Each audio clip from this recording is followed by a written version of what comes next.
This morning, the dulcet tones of Pop Goes the Weasel were playing in my head, and it's never really gotten unstuck from my head. But that's not what I'm talking about today. So last week, I posted my first YouTube video, and I was very excited about that because it's been a long time coming, and I tend to talk about stuff a lot and not act, but this time I did act, so I thought that last week I would have a little celebration and make a funny video. Seeing as last week was terrible, I figured that I might as well just be self-indulgent and talk about my terrible, horrible, really bad day instead. My day started really normally, and my day always starts in the same way. First, my cat wakes me up by meowing really loudly in my face. Then I feed her to stop the meowing, and then I sit and write in my journal about how annoyed I am about my cat waking me up with her meows. You know, it was a normal Tuesday, all of that transpired, and then suddenly something changed. From the living room, I hear my mom angrily shout, "Ugh, she's doing it off the side of the couch." And I knew immediately what she meant by that. It could have meant only one thing. So my cat is an amazing being. She's as close to perfect as I think any living thing can be. However, she does have flaws. I would say that one of her biggest flaws is that she tends to puke a lot. She has long hair, and, you know, she sheds a lot, and it builds up in her stomach, and she has a hairball, and then it's very messy. It's happened before, it'll happen again.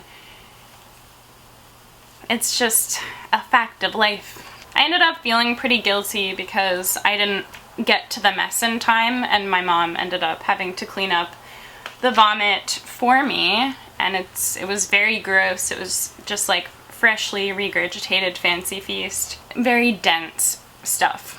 Because I felt so guilty, I was like, okay, I'm going to wait for the hairball where it's not going to make a mess. I put my leash on, so I put my cat in her leash. I grab a book and I settle in on the porch for a long, long wait.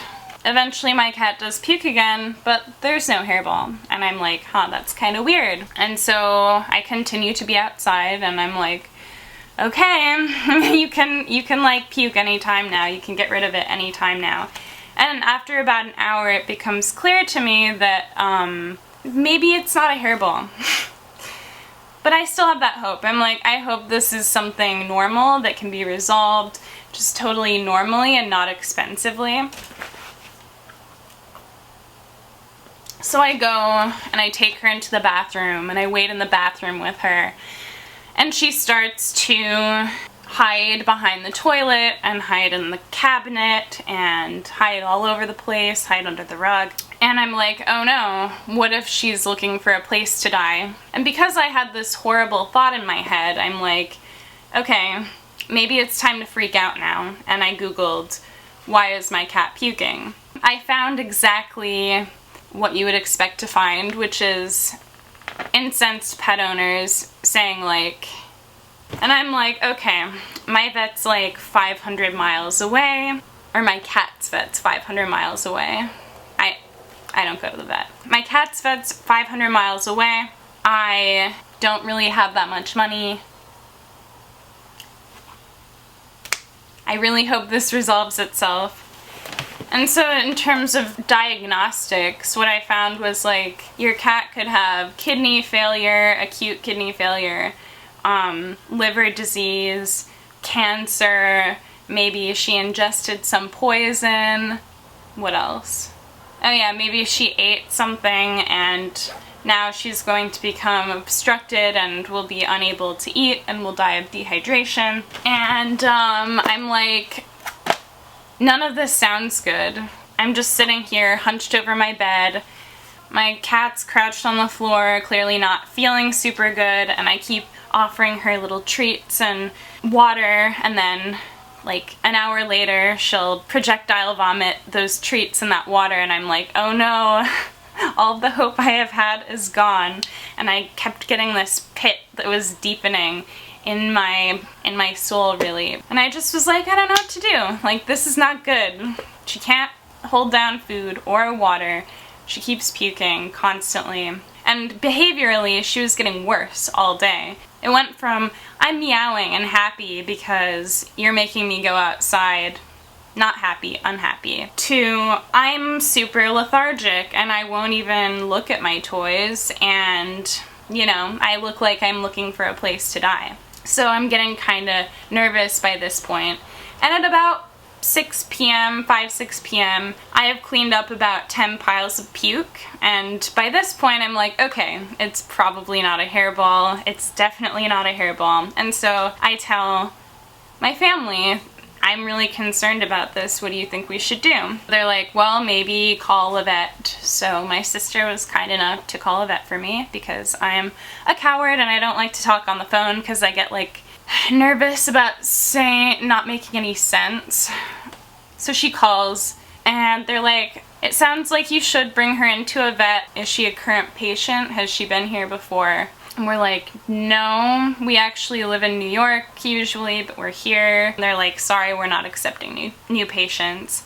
And this happened again and again. And one of the vets was like, well, there's an emergency vet. It's about 40 minutes away. You could call them. And so we do. And they say, yeah, you can bring her in, no problem. By the way, it's gonna be a 3 or 4 hour wait. And so we're like, huh, that sounds really bad right now. Maybe we should just see if the cat improves, give her some more water to projectile vomit, worry some more. We decide that if worse comes to worse and we have to go to the vet at like 10 or 11 p.m., no one else will be there. We wait it out. She pukes about 3 more times. And we're like, okay, she's puked like a dozen times. Let's go to the vet. We leave for the vet at 10 p.m. and arrive at 10:45, at which point they immediately give us an intake form and they're like, okay, we'll be with you, you know, as soon as we can. But they don't tell us when, and they don't tell us how many people are in front of us or, you know, really anything. So we're sitting in this perfectly innocuous looking parking lot, which turns out to be the worst place on earth. First of all, in the background, just the soundtrack of the parking lot is the sound of like some kind of warehouse behind it where there's someone coughing, and it's just like, that's troubling. So that's the soundtrack. And all around you, there are sick pets coming in. It's not good stuff because it's emergency vet. So it's like stuff that you can't really wait for. Like one cat was seizing in front of us, and then another person had to like sign a CPR consent form for her dog just in case his heart unexpectedly stopped. And you know, it was a place that was far too popping for my taste. All this bad stuff was happening and I was also kind of bored. I didn't bring anything to do with me, so the only thing that I could use for entertainment was watching the intake of new patients, and it was always really, really disturbing. So at like 11 p.m. someone pulled up in the parking space next to ours, and she like opens the trunk of her car and she pulls out a big Rubbermaid tub, and then she brings it up to the like vet techs who are doing intake. And this is like totally, you have to wait in the parking lot for the whole time because it's like a pandemic precaution, I guess you would say. And she's like, yeah, I need to euthanize my pet. You know, he's like 15, blah, blah, blah. And they're like, okay. And then they take him inside, and then they come out and they're like, do you want to be with your pet for the procedure? And she's like, no, I don't. And so we just watched her there as her cat was being peacefully put to death. And it was very troubling.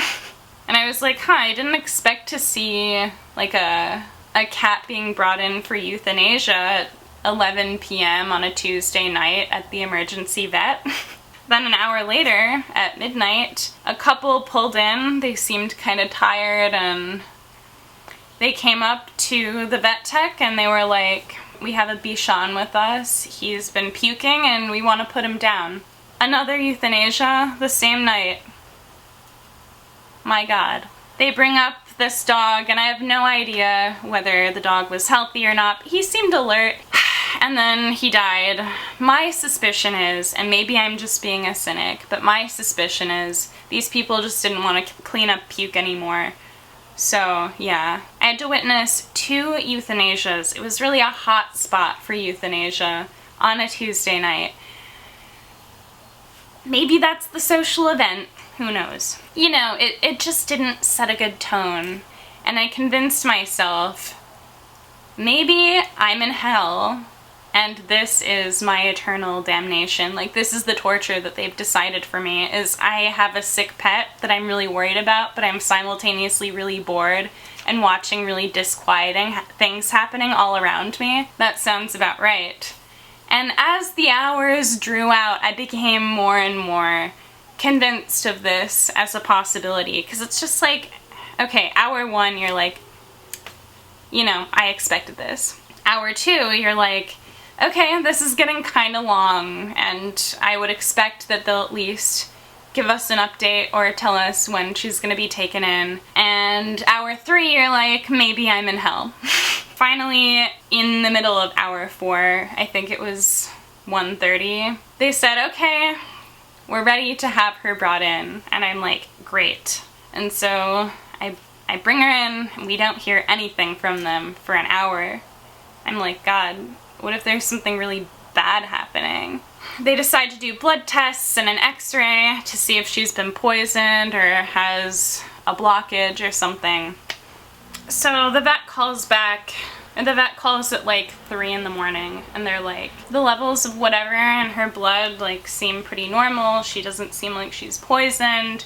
She doesn't seem like she's got a blockage of any foreign object, but obviously she's really dehydrated. And also on the x-ray, we noticed that she's very constipated and she has hardened fecal balls stuck in her digestive tract. And we're like, oh, okay, so what does that entail? Before your cat goes tonight, we're going to have to administer an enema. And I'm like, okay. Somehow that takes like a full hour to do. I don't think that the enema is gonna take this long, so I spend the entire hour just like standing, being like, okay, when's she coming out? An hour later, the vet tech comes back out, and she has my cat in one hand wearing a giant makeshift diaper, and in the other hand, she's carrying a bag of laxatives. And she's like, you need to give these laxatives to your cat every day, 3 times a day, for 8 days. And she hands me my cat, and she's like, she's a little leaky. And I'm like, cool. I'm glad I have a 45-minute drive back home. And, but the vet tech was very nice. I liked her a lot. Get back in the car, I noticed that my cat's her pupils are super wide. And I'm like, huh, it seems like maybe she's in a K-hole right now. I get home, I set her down on the floor, and I think that she's going to be so happy to run away and hide. But actually, she just stands in place, meowing not at all, moving not at all. Even her head, her gaze is completely unchanged. Once in a while, her tail will flick to show that there's a sign of life. And so I'm like, okay, she can't stand there all night. So I put her in my bed, and she just stands there. And so I just, you know, I squish her down. Part of me is like, I'm worried she's brain dead. Should I really sleep tonight? Because I'm worried that the vets did something horrible to her. I fight that urge to just spend the whole night worrying, because it's already 4. And I sleep until 8, and I wake up, and my cat's in the same exact position. She has not moved at all. It doesn't even look like her eyes have moved at all. She's still alive, but, you know, not totally there. So I tell my family, I think there's something wrong with her. I think she's brain dead. And it made them kind of worried. But I'm pleased to say that she did end up perking up. She ended up eating again. She ended up drinking again. She ended up grooming again, so she no longer looked like a sodden rag doll that was left out, cast aside by its childhood friend who grew too old for it. And as for me, I've learned how to properly administer laxatives to a cat. It's a liquid medication, so they're actually, you know, you put it on the side of their cheek and squirt it in. It's actually more complicated than you'd think. And while I was very angry and sleep deprived for a few days, I'm actually feeling quite a bit better now. And I'm also happy to report that a few days ago, my cat Scarlet had the stinkiest poop.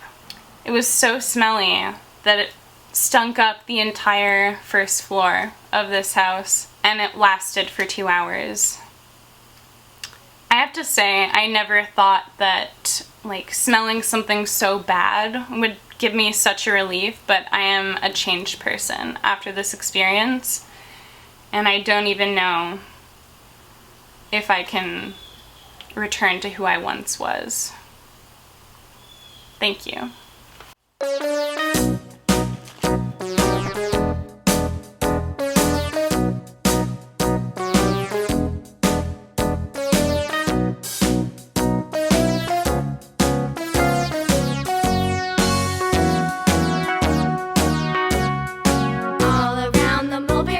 The monkey chased the weasel. The monkey thought 'twas